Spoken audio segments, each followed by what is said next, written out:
Hello, everybody, and welcome to Listening to Your Characters. I'm Kendall. I write dark fantasy mostly, and as you can see by my hat, I'm really into cats. Let's see who else we got here today. Hey, I'm Lauren, and I work on NASA's Orion program by day, doing aerospace engineering stuff, and by night, I write tons of speculative fiction, mostly fantasy and sci-fi, and currently I write a lot of middle grade. Hi, Hey. I'm Arvind Pradyumnan, a writer and an engineer. I created a really nerdy engineering-based magic system years ago, and that's what got me into writing fantasy. And somewhere along the line, I ended up with almost sentient characters in my writing. Hey, I'm SK. I write sci-fi and fantasy, and I read as much as I can. I world build, I interview my characters, and I daydream whenever I can as well. I am the author of Windward and Between Starfalls. Hi, Maria here. I have a degree in architecture with a specialty in tropical architecture, and the majority of my writing background and history leans towards poetry and essay writing. Having said that, stories are my lifeblood, especially fantasy, with leaning more towards dark fantasy. And also I love dragons. Who doesn't love dragons? That's what I want to know. Yeah, who Good doesn't? question. Okay, so when you guys talk about listening to your characters, what do you mean when you say that? I'll go first. To me, listening to my characters means my fictional creations have finally reached an adolescence, that they have become whole and can exist as independent entities if left alone in the world I've created for them, and that they have their own agency, which can better inform the story that I want to tell about them. Yeah, I think agency is a really big part of it for me as well. It's definitely not trying to force characters to do plot-related things that they wouldn't naturally do for character-related things. So for me, it's examining what your character knows and feels and believes, and their actions should be informed by that rather than where you want the plot to go. Yeah, I agree with that. I think for me at least, it means letting the character's voice come to you instead of you forcing it. And you as the writer, coming to terms with the fact that your character will naturally evolve. So the way that you originally envisioned that character may not necessarily be the way that you'll wind up writing them, whether at the start of the story or at the end. And that's okay, because I think that when a writer thinks hard about the character and fleshes them out, naturally they'll sometimes come to realizations that this character is different from how they'd anticipated or intended. And listening to the character means being okay with that and letting your creativity take the lead, because you can always wrangle them into sense later on. That is what revisions are for, the R word, you know. Yeah, I agree with all of that. When I'm listening to my characters, the story gets better because the characters are driving it. The plot, like the wider world, is still happening. World events are continuing, setting is continuing to change, but the character is the heart and soul of my stories. And so their actions and reactions and why they react the way that they do is really what the story is about for me. So why is listening to your characters important for you guys individually, as well as the overall fiction writing process?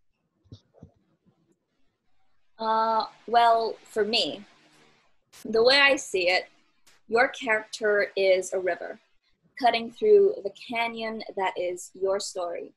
So in the beginning, you let the water flow where it will, as it will, and over time, there's a groove in the canyon in exactly the shape the river intends to be. And for me, that's what it's like to listen.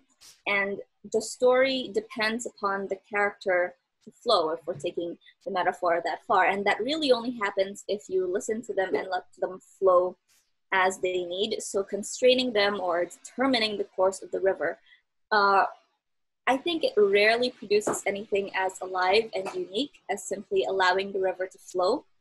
So that is why it's important, because writing that story about these characters is a constant renegotiation between you, the writer, and everything that makes up the story. And as we know, or I hope we know, negotiations are best and fairest when both sides listen to each other. So for me, that's why it's important for the fiction writing process. Do you ever find that your characters commandeer you, whether you like it or not? Sometimes, some of them can be very stubborn and loud. I think we've all had characters like that. How about you, AP? Yeah, this has happened quite a lot, and that's the reason why listening to my characters has become very important to me.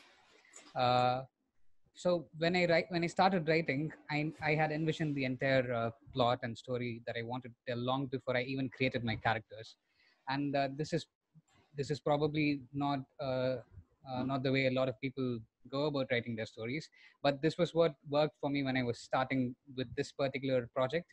And while having this rigid plot and outlines served as a really good scaffolding, I found that the more I started to write, my character started taking more control away from me, and this must have annoyed me a lot, and it did, because they weren't doing what I wanted them to do, and they are my creations after all, right? And they should obey me. I created them, but then I found that listening to my characters instead served to establish a really good feedback loop with my own outlines, and the story developed into something better than what I originally set out to write. And I learned a lot of lessons this way. I learned to dynamically change my outlines as and when required by my characters. And yeah, I learned that as a writer, my role ultimately is to tell a story about these characters. And when I've given them this agency, sometimes there's a lot of negotiation that has to go on, like Neon mentioned earlier on. I think AP makes a good point in that you initially could have a different vision for the book, and then the characters try to take it a different way. And I would argue that it's very important to listen to the characters and kind of, if not at the very least, explore what they would do in the first draft. And, if the story needs to go in a different direction later, you can always fix that in revisions. But a lot of the times I see people who do try to rigidly stick to that initial image of what they had for the story, and the result of that is that you have these characters who are making inconsistent decisions just for the plot rather than for what they would naturally do, and you kind of end up with flatter characters with less agency because they're being forced into these situations and they're making choices that are just less credible. So it's very important to listen to the characters rather than trying to focus solely on plot, because you're just going to have more rich and believable worlds that way. Yeah, I feel like you can always tell when somebody's trying to force their characters into something they don't want to do. Oh yeah, the characters. I mean, when you have your character and really, when we're writing, we're trying to provide an escape. It doesn't matter whether you write speculative fiction or not. You're still providing an escape. And that means that whatever you're writing, you need to be paying attention to the world that you're creating, even if it's just a fictional version of San Francisco, and the characters that you're putting in them, because you want your characters to feel real, because that will not only drive the story, it'll improve agency, it'll also improve the connection that your reader will feel to the character. If the character doesn't feel real, it's harder to care what happens to them because they're just words on a page. Whereas as they as they have that agency and as they stay consistent internally, and as their decision-making process makes sense to you as the reader, all of that helps to improve that connection, which makes it easier for the reader to buy into this falsehood that you're constructing around them, that your story is writing on. So, SK, what do you wish more people knew about character development, and what are some common misconceptions people have about it? So I think that when I was first starting to really get serious about my writing, I had a lot of misconceptions about characters and I did not know how to listen to them. And so characters don't like to stick to the buckets that you want to put them in, little SK. They won't stick into, they won't stay there. If you only try to go with one or two aids to help you make your character, if you go with, you know, just astrology, or just a personality test, or just, you know, Myers-Briggs, or whatever it might be, to find that general shape, and you stop there, your character is not going to feel real. They're still going to feel like they're a construction rather than a real person. So if you think about it instead as layers, like an onion or an ogre, each layer will inform the others. So you have your basic personality, you have your history, you have your character's values, you have what they want, you have their motivations. All of those things will inform the other things, and that's how you can get some really, really cool internal conflicts. So like maybe your character's really stubborn, but they don't like that about themselves. How do you know that? Well, by looking at all these layers that can help you to perceive that, until you get really, really good at listening and don't need those aids anymore, if you ever decide that you don't want those. I agree with that. I think people presume character development to be as technical as filling out all those surveys while in the mind of their character. And while I do agree that that is one part of character development, I don't think that's what it is as a whole, because for me, I strongly believe that character development involves determining or discovering what your characters are likely to do, and more importantly, why you're likely to do them. Sort of like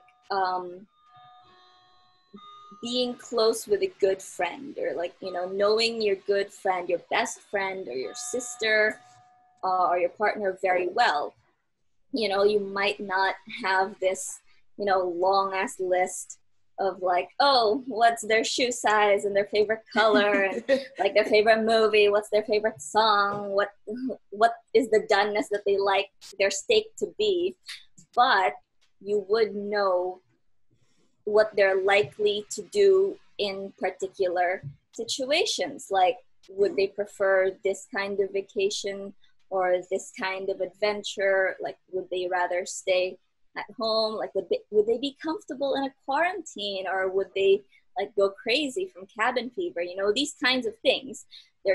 So these kinds of things are also your character's goals, their ghosts, their feelings, the things that take them from being an idea in your head or a few words on your page to someone that feels real to a reader. So that is character development, and it is just as important as plot creation and just as important as world building. And so I think all three of those are crucial to a story, and one isn't more important than the others. That's what I think some people have the misconception of as well, that one of these things is more important than the others, but it's actually, you need all of them for a cohesive story. So this is one part, and you got to know the characters like this, not just in lists. That's what I think anyway. I totally agree with Neon. I think one of the biggest misconceptions with character development is exactly what SK and Maria were talking about with filling out these sheets that talk about favorite colors and, you know, what the eye color of the character is and what their favorite dessert is. But character development, you need to know what's important to know about your character. And a lot of these details aren't needed for the plot or the story, or if you do come across them later, can easily be filled out. You know, you don't need to know every little detail about your character, but you need to know the big picture important things to know about your character. You know, like Maria and SK were saying, you need to know their wants and their needs and their history and what haunts them. And all of these are what would inform their decision making throughout the novel. And that big picture, that understanding who the character is, not necessarily the details about them, is what a lot of new writers don't know that they need to be focusing on. Well said, and I think you all covered much of those common misconceptions. But I've also uh, heard it said quite often by some authors and writers that their characters, the characters that they create, are in some manner the author themselves, or each character they create manifests some aspect of them. And while I find that this can certainly be true, it need not be true for every characters one creates. And I think a writer will benefit a lot from writing a character that does not represent anything about them, or necessarily need not manifest any aspect of the character in one way or another. Oh, I agree. I think that's a good, at the very least, trying to build that character, even if they might not like be very strongly present in the story, is at least a good exercise in building, you know, empathy for that kind of person, because that's not, you know, you or someone that you're very familiar with. Yeah, I found that by writing different characters and by basing characters on people I know, or basing characters on completely fictional people, I found that I actually ended up understanding people better that way. It's awesome. Yeah. So how does listening to your characters differ between the planning, writing, and editing stages of the process? We'll start with you, Lauren. All right, so for planning stages, I guess I more take it in broad strokes for listening to my characters. You know, I have the basic understanding of who my character is and what they want and what their goals are, and kind of how they're going to be interacting with other characters. And so around that, I come up with the basic idea of the story and the plot and how things are going to progress. But again, it's pretty broad, large strokes. You know, I know this person's going to like this person's going to clash with this person, just kind of big picture stuff. When I get into writing, that is where I totally let the characters take over, and I give them full permission to go in whatever direction they want, even if it totally derails the story that I had planned. And, you know, they can make whatever choices that they want, that as long as it's consistent with who they are. And then once I get to the end of that first draft, I look back and I say, okay, now what does the story look like? Is this the direction I thought it was going to be going? Do things need to change? And sometimes, yes, things do need to change, because as much as it's great to just let characters do whatever they like, that doesn't always end up with the best story that I could write. So in those cases, I then go back and I say, okay, where does the story need to change? This character went this direction and made this decision, and now I need them to go in the other way. And how do you do that? And for me, it's asking, why did they make this action or decision? What part of their background or history or personality informed that? And what would it take to get them to change their decision and do something else? And then once I know what it would take for that character to do something else, to make a different decision, choose a different path, then I have to go backwards in the story from that point and set up those things such that they're either informed differently, or they've had different experiences, or, you know, they have had different interactions with different characters that would make them go in this other direction. And so that's just kind of changing how people interact with each other rather than changing the character themselves. Yeah, that's similar to what I do. I don't plan very much on a character level. I don't plan very much in general. For my epic, I wrote down just a couple of things that each character would learn or grow into, and that was it. For Windward, I didn't even know my main character at all. I just started with that blank sheet, and I'm like, okay, I'm in Palon's head, go. And I just tried to keep up with her, which was difficult sometimes. But what I did is as I drafted and as I was just listening to what she was saying, I kept track of what was important to her, what things she kept coming back to as goals or desires or fears.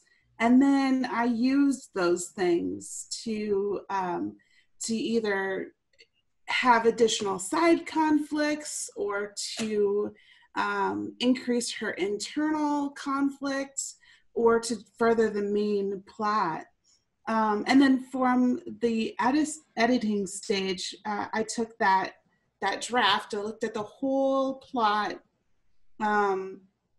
in its entirety, and I just polished those beginnings to sort of bring what happened later more fully through the story, to reinform the end as the pieces of the character emerged, based on what I knew about them now that I knew them.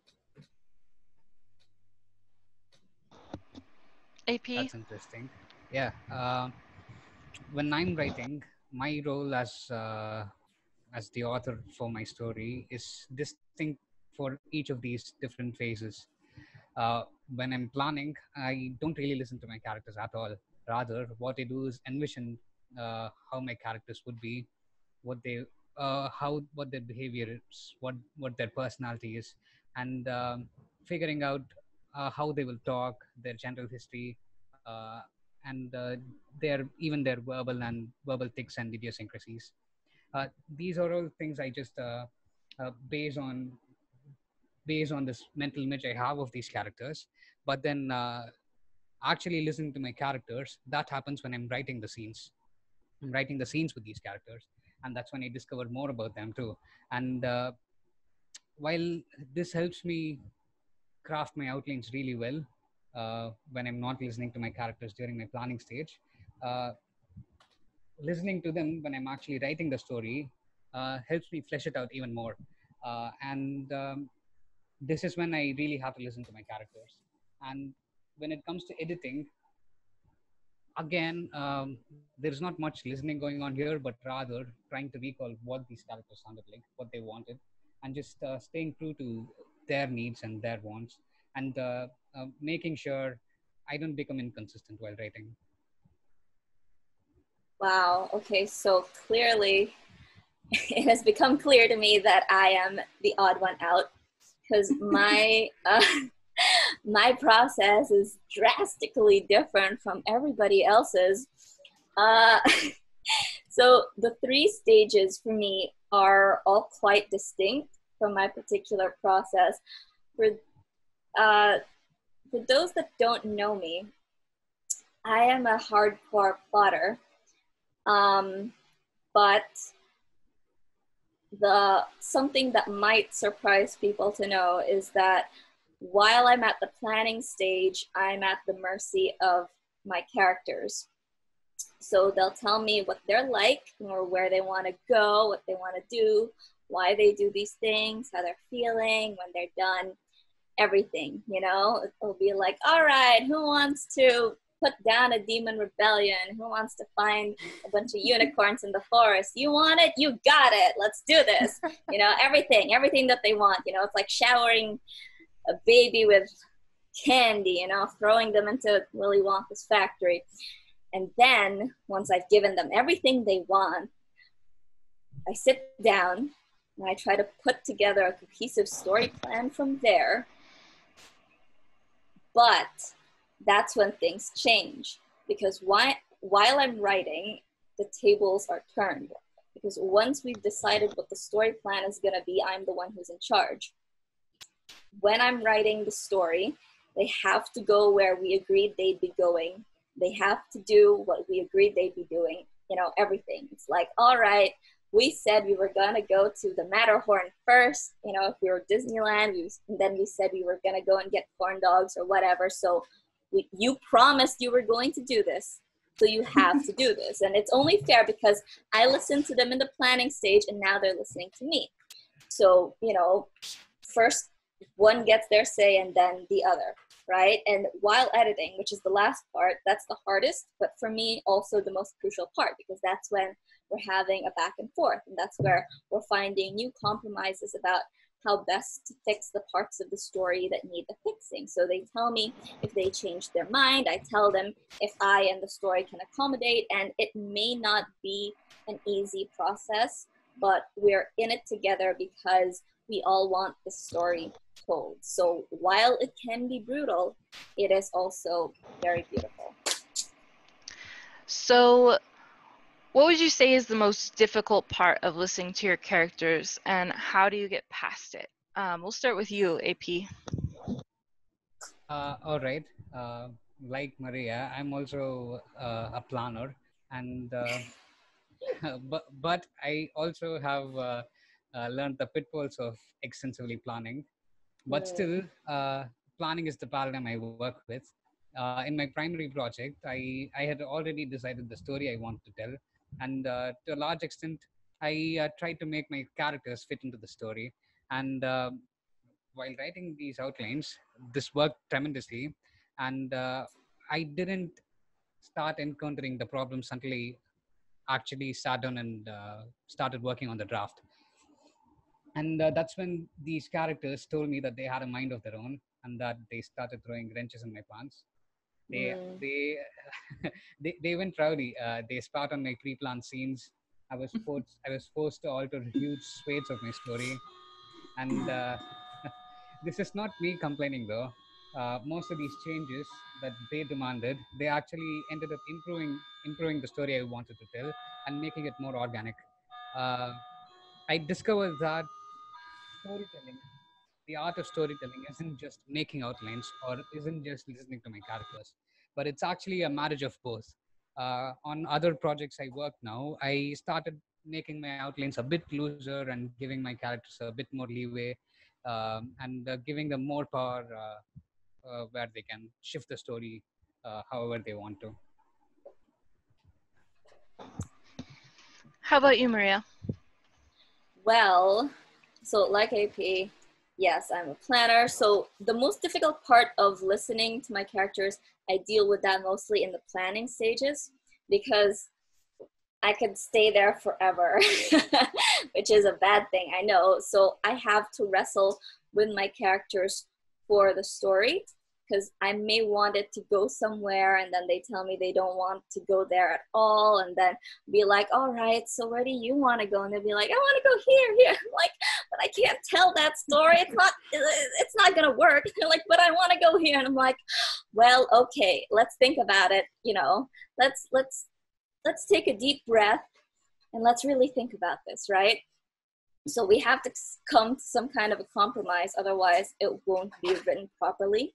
And when we finally get to the compromise, that's the only time that I can move ahead. So it's a little bit like wrestling for the steering wheel, you know, while you're driving. Because if I don't go on the path that we've all agreed on, they'll all just jump out. But if I give them the wheel, well, we could get lost or go anywhere, and that's not good either. So it's like it's really communicating. So it's getting to the compromise and figuring out when the compromise is good enough, because sometimes it isn't. Sometimes it's not a complete compromise and you realize, oh God, we didn't talk about this part. Oh no, what are we gonna do now? And then you're gonna have to fix all those holes, or you're gonna have to go back and talk to the character again and try to get them to give you back the steering wheel because you got to make it somewhere on time. Yes, so there's that. That's what's hard for me. How about you, SK? It's very different for me. For me, the most difficult part is when I have a character who lies to themselves on a deep level, because I'm following what they're telling me. So then if they're lying to themselves, they're also lying to me. And I will think that I've got them cracked, and yes, we've got this, and then find out that no, I still have to go and do more digging. And then once I really do have them cracked, and once we have the story all figured out, during editing, I need to go back and make sure that I'm balancing that internal lie that they've got going on while still dropping enough clues for the reader to pick up that the character is not being truthful, even if they are simply lying to themselves. How about you, Lauren? Well, the hardest part about listening to characters for me is very different from what everyone else has said. So for me, the hardest part is that the more I write a character, the more I become ingrained in their voice and their perspective, and the more I want to tell their story.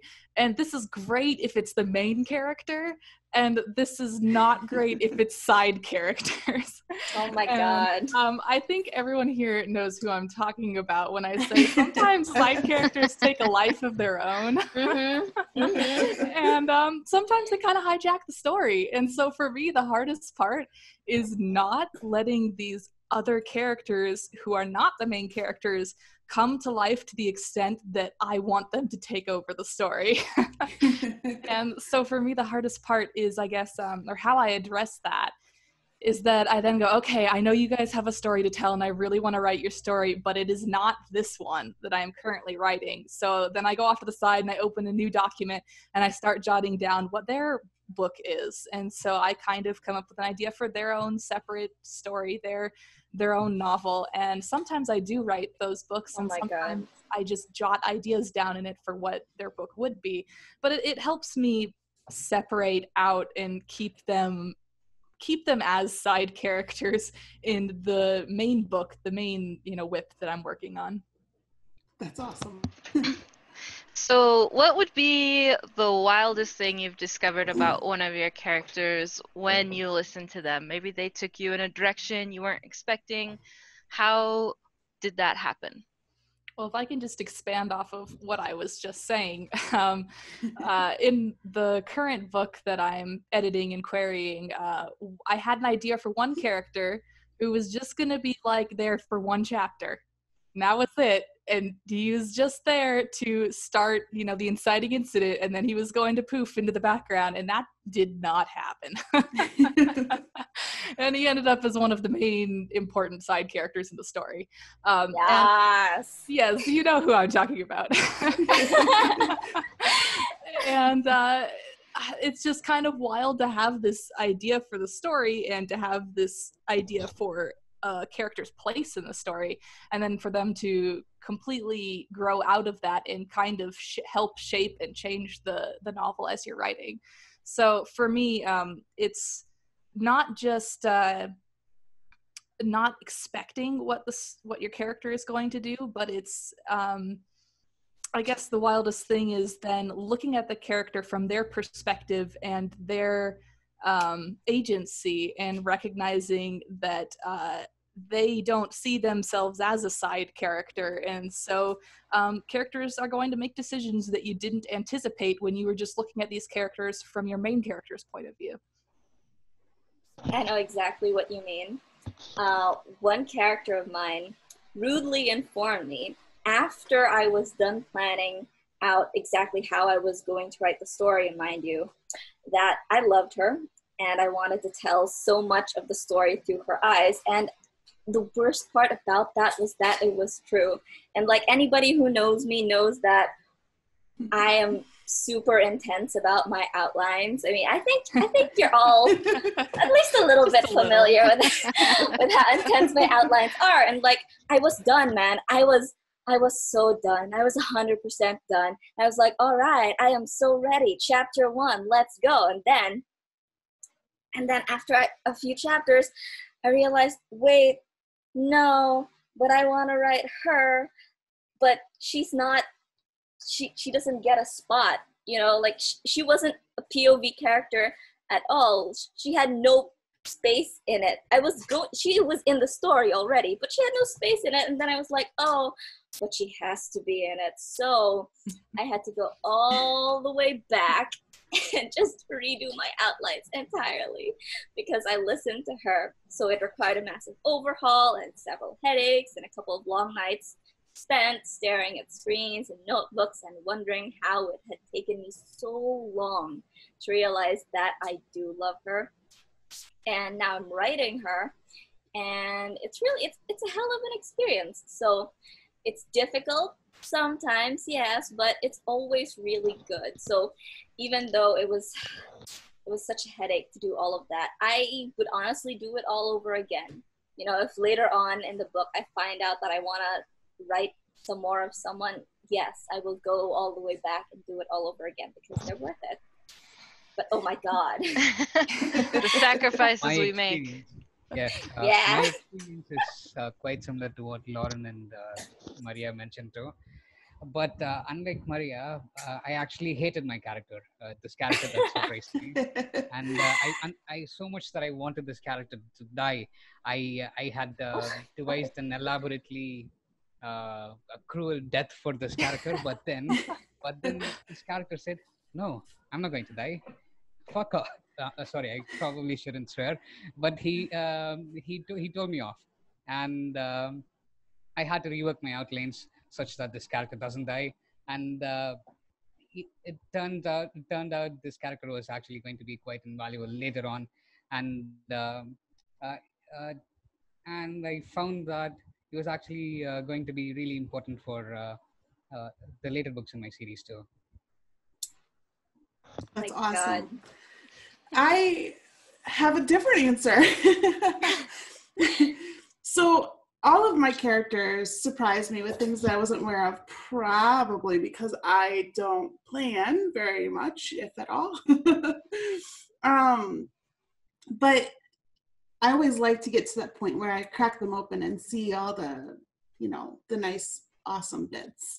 But one thing that strikes me that happened when I was writing Windward, and I've told this story before, so bear with me if you've already heard it, but I wrote Windward. I went through a quick editing pass and I sent it off to one of my critique partners, and she read it and she came back with some thoughts, and one of her questions to me in this CP is really, really, really good at seeing exactly who my characters are and helping me to make them shine.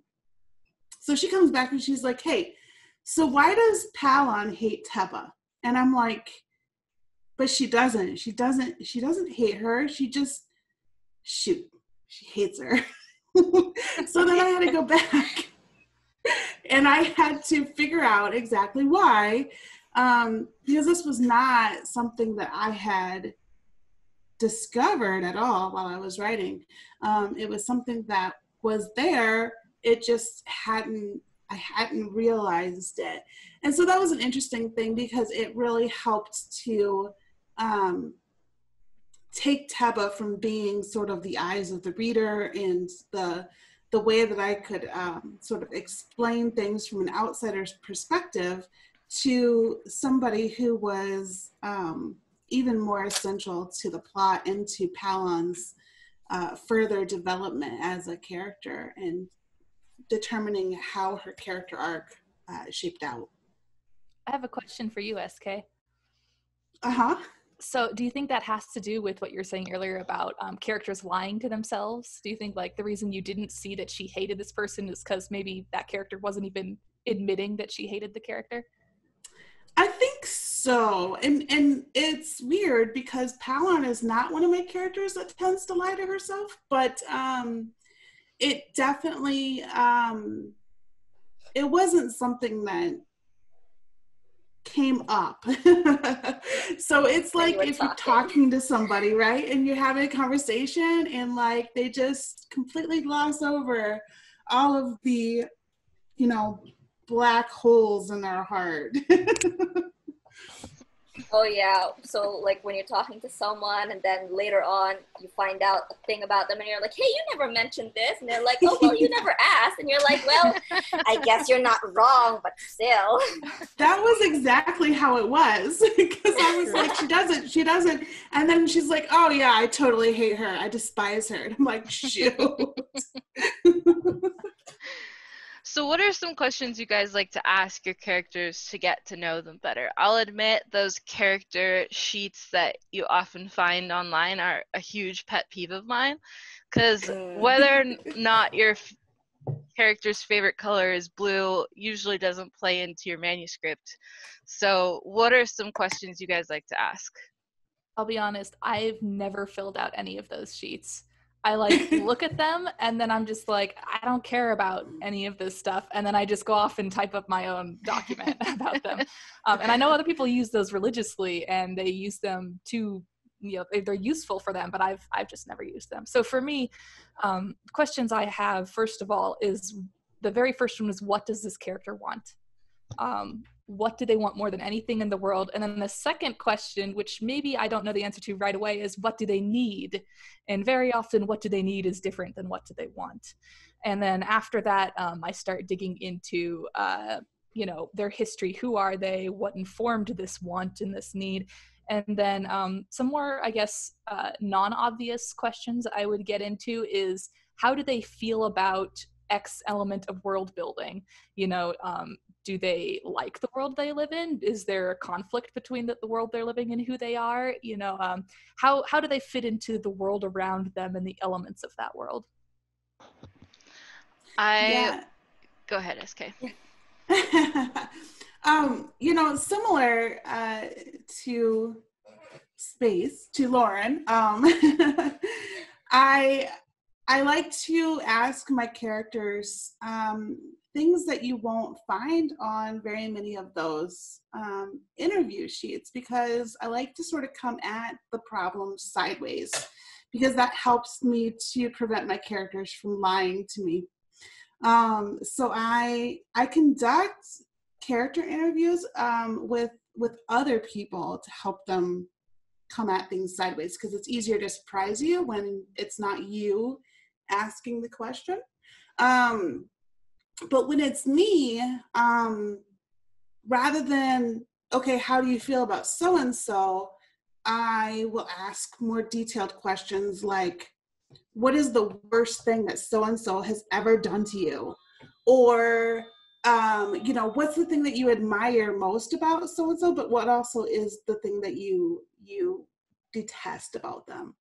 Or any sort of detailed question to sort of uncover those motivations without coming at them head on. I like to sort of come at them sideways to get that surprise that will help me to dig further into them.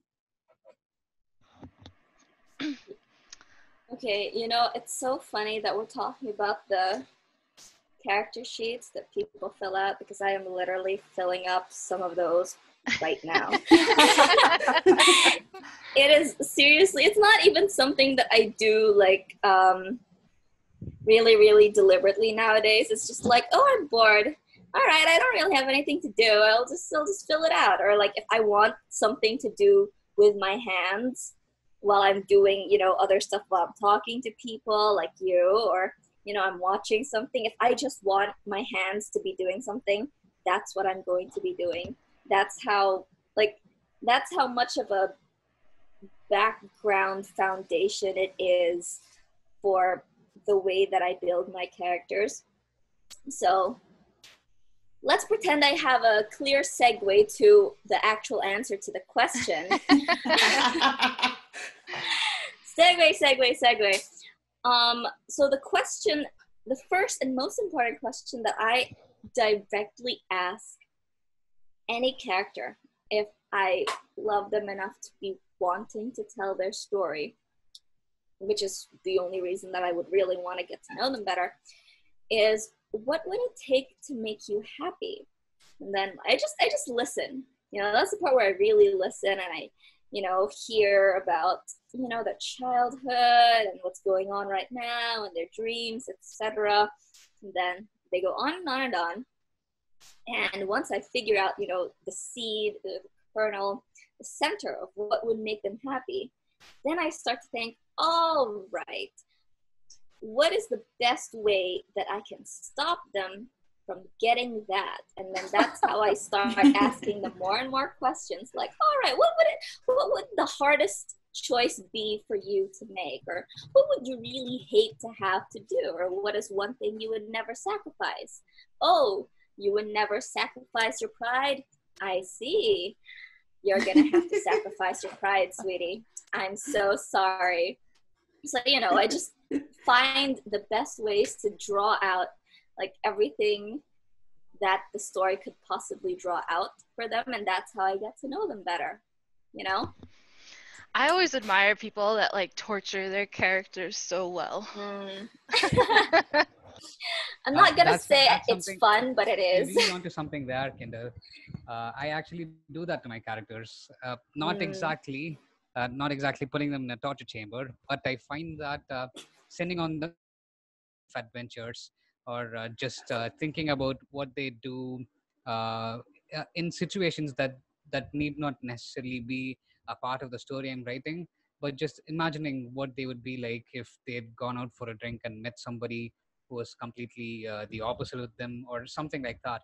Just coming up with scenarios to help me find out what they would be like in situations they've never been in before. That I find is quite useful to know uh, more about my characters, especially when I've already painstakingly crafted much of their background and their needs and wants early on during the planning stage. Yeah, and I just want to add that one of the questions that I ask to uncover all these things that we're talking about is why.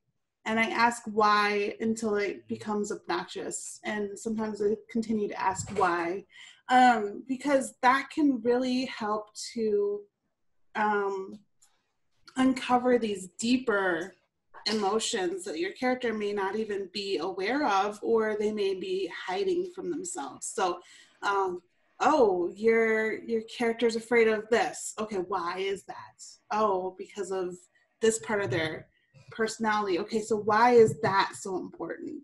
And that can really help me to crack them, like Maria was saying, that so I can use that against them later on. I've been reading The Power of Voice by James Scott Bell, and one of the things he said to ask your characters, which I really loved, was what formative event happened at 16 for them, and how much insight that gives you into character that you're writing is pretty crazy. So who would you guys say your favorite character you've created is? And do your readers often have a different favorite character? We'll start with SK. This is a hard one for me because I love all my characters. But the easiest one to write is Tanos, because he will just not shut up. And sometimes, and everybody loves Tanos.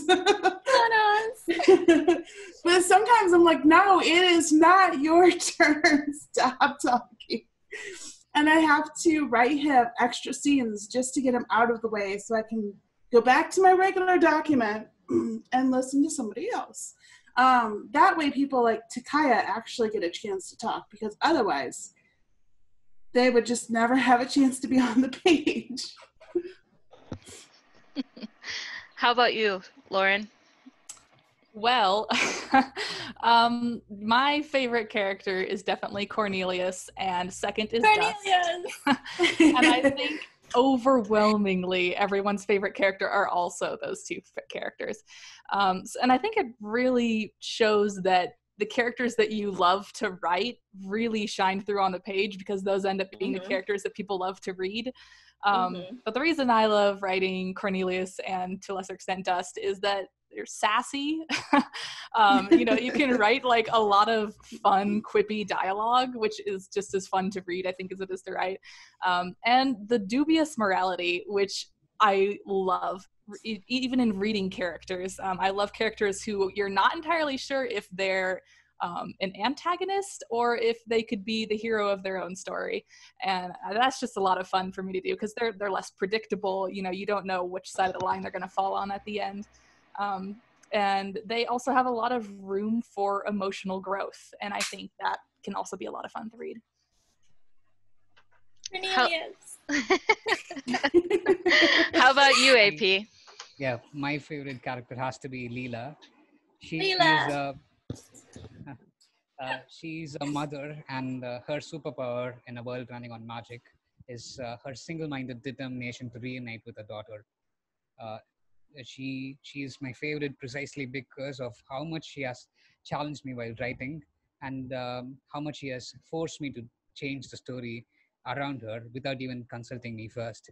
She wasn't supposed to be in the story to begin with, but then before I knew it, um, she was born out of this brainstorming session of when I had when I was thinking of what it would be like to have a mom character for this 9-year-old girl that I have in my story.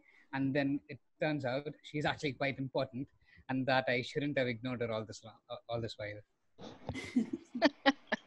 How about you, Maria? Well, okay, just for people who are listening, I'm referred to by Neon or Maria interchangeably because I answer to both. So if anybody was confused earlier, please don't do. Well, my favorite character, it's hard because like SK, I also love all of them. But I would have to say it's Orion. And, well, first of all, I think it shows in the writing. But secondly, it's interesting. I think it's interesting because he was actually the first character that I envisioned with my current work in progress. Before the main character, who is Vesper, the vision was Orion, because I always had, like, the thing that got me started on the journey of this particular story or this particular book was the scene of a bluebird caught in the rain trying to get into a carriage, and that bluebird was and is Orion. And I only realized after I had already built out several other characters that it was that he was going to be just as, if not more important than mostly everybody else, even including Vesper. So while I love all my children, I refer to my characters as my children, he really surprised me with how much I adore him, because he's spirited and he's kind and he's clever and he really just wants to prove himself. And while writing, when I've gotten back critique, it's people have said that that's where the voice in the writing is best. And I have trouble with voice, and even I can see that it's not as rough as all the other character voices that I have. So I would say that the favoritism does shine. But where it shines the most is the fact that he becomes a dragon. So that's really where it gets overtly clear which one my favorite is. Nobody else ever gets to become a dragon, just him. That's how you know. It's almost more frustrating when one character talks to you more than the others sometimes. Oh, yes. So, yeah. So what about your favorite character that's not yours? Like if you had to pick somebody from literature or one of your favorite series is, who would that be? SK. I'll go first. Oh, AP, yes. Because I'm really passionate about this character and this series. This man is Sandan Glocker, and he is a British Yes. torturer from the series The First Law. Uh, yeah, okay. I absolutely love him because I haven't read any character like that before. And while we all know as writers that it's important to know what our characters' wants are, this clotted fellow, he doesn't know what his wants are. He doesn't know why he does the things he does, and that's the fun of it too. Now SK. Sorry I for don't hogging have a that. good answer. No, you saved me. No, I don't have a good answer. Whoever I'm reading at the moment tends to be my favorite, because I just sink into discovering who they are through the story. So, yeah. How about you, Lauren? My favorite types of characters to read are also my favorite types of characters to write. So, for the most part, characters that are really witty or have snappy dialogue or just, make me laugh with what they say. I love reading that stuff. So some examples would be Bartimaeus from the Bartimaeus sequence. Bartimaeus! He's Yes! wonderful. He's really full of himself too, which I love seeing in a character where that constantly works against them. That's always a lot of fun to see. Yes. And I guess for one more people would know, Tyrion is a great character too from Game of Thrones. Yes. He's just a really clever, witty character who generally his tongue gets the best of him. And for both of these characters too, I love seeing characters where they are competent in a world that is stacked against them.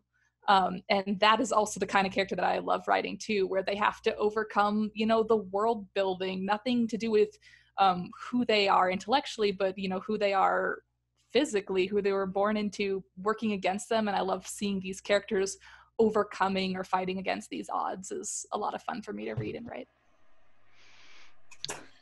How about you, Maria?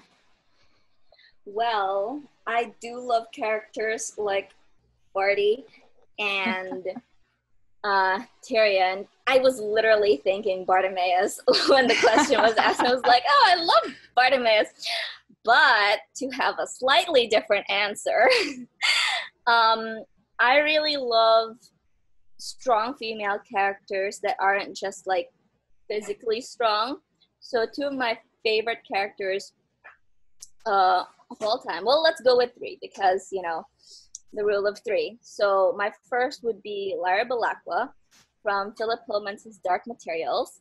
That is my favorite series of all time, and Lyra is just so fierce, and she is the best, bar none.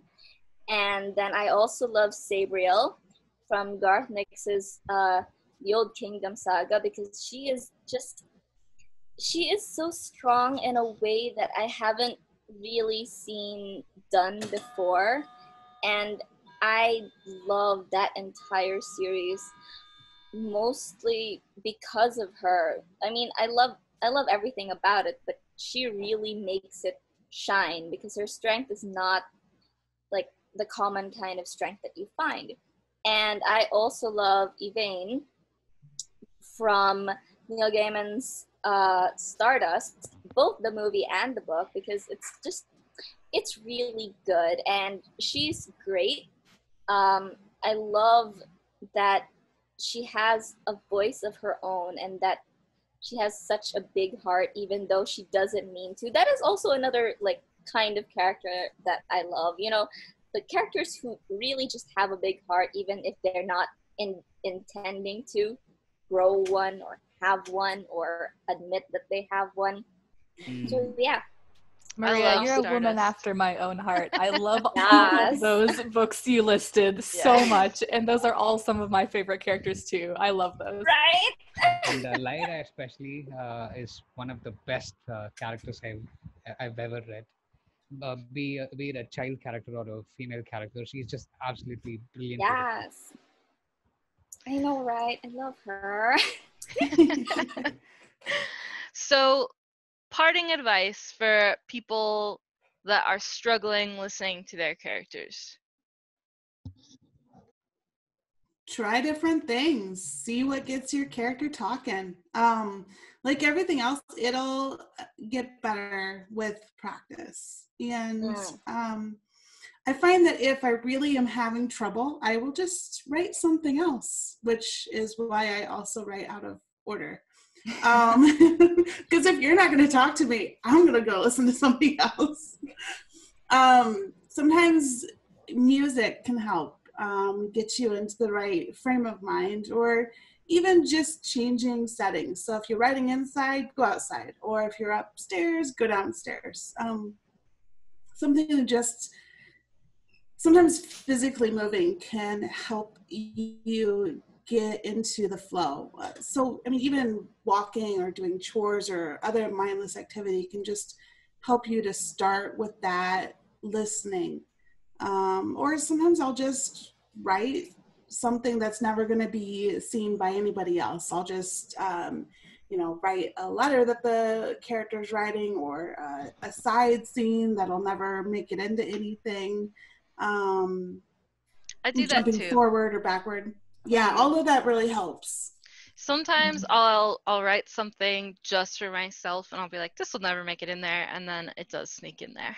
Yes. Yeah. You can always change your mind later on. Yes. Yeah, that's true.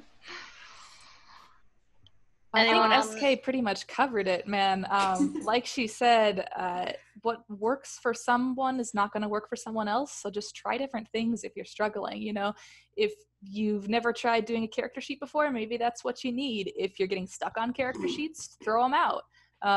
Just try different things, different locations, different ways to brainstorm until you find something that clicks with you. Yes, and on that note, and this will probably like help alleviate some stress or nervousness about trying to develop your characters. Listen to me. Unless and until you volunteer to be on a panel like this one, nobody else will ever have to know just what you had to do to get that character's voice. So if you have to like talk to yourself while you're standing on one foot or something, or if you had to drink like, I don't know, tomato juice or whatever the process that works for you is, if you find it, do it. Nobody else has to know. It's fine. Just keep going. And when you find it, take note of it and then just build on it, and try to train yourself to write in that character's voice. Or something that I sometimes like to do is write letters to and from those characters, and that helps me. And those are never going to make it in the book, just like Lauren said, but they help me. And I found that out after a lot of like trial and error. And don't be afraid of the trial and error. This is like, I mean, because sure, it might take you a long time, or it might take you a lot of effort, but in the end, it's going to pay off so well if you really put work and if you really put heart into it, because the story is about the characters. So, fleshing them out is kind of one of the big priorities, right? And getting to their voice and having them speak to you and listening to them is a big priority. So it's okay that it might take a while, because it's going to be so worth it in the end. That's my 2 cents. And my parting advice would be to plotters, and it would be that don't be afraid to listen to your characters. Yes. You might have to change things. You might have to revamp a lot of things. You might have to even change the structure of your story that you painstakingly created so far, but it would be worth it. If you've done a good job of creating your characters, then you must listen to them, and Yeah. don't be afraid to. That's one of the things I love about things like this is like other people can learn from our suffering and maybe suffer less. Yes. For the Um, future of writing. Exactly. So reading recommendations for people that really want to dive into more character. I really love K.M. Weiland's Creating Character Arcs. It's probably Yes. my favorite character book. Does anybody else have any recs? So I am not somebody who learns by reading or doing like, this is how you do something. That's just not how my brain works. So what I do is I read anything that captures me, and then I try to study what the author did to capture me in that way. So my recommendation would be any book that has characters that capture your imagination. I, in this instance, am the opposite of SK because I really love learning when people tell me, all right, this is a good way to do something. Why don't you try it? And I'm like, all right, I'm going to try it. And if it doesn't work, then it doesn't work. That's fine. You know? So I also agree with Kindle. I really love K.M. Weiland's creating character arcs and just like everything by K.M. Weiland in general, like all the craft books by Wyland are what I would recommend, but also just don't be afraid to try out craft books. If something's not working, then try something else, you know? And if none of those work, then, you know, go off the rails, make your own, do something. You'll get there. It's okay. I'll also mention that Wyland has a lot of the things that are in her books on her blog for free. It just takes a little bit more digging. It's not all in like one convenient package. But it's totally findable. Yes. Yes. Okay, guys, I think that's it. Thanks for having us. This has been a blast. Yeah, thanks everybody This has for been awesome. coming Thank in. you. I learned quite a bit too. Hooray. Same.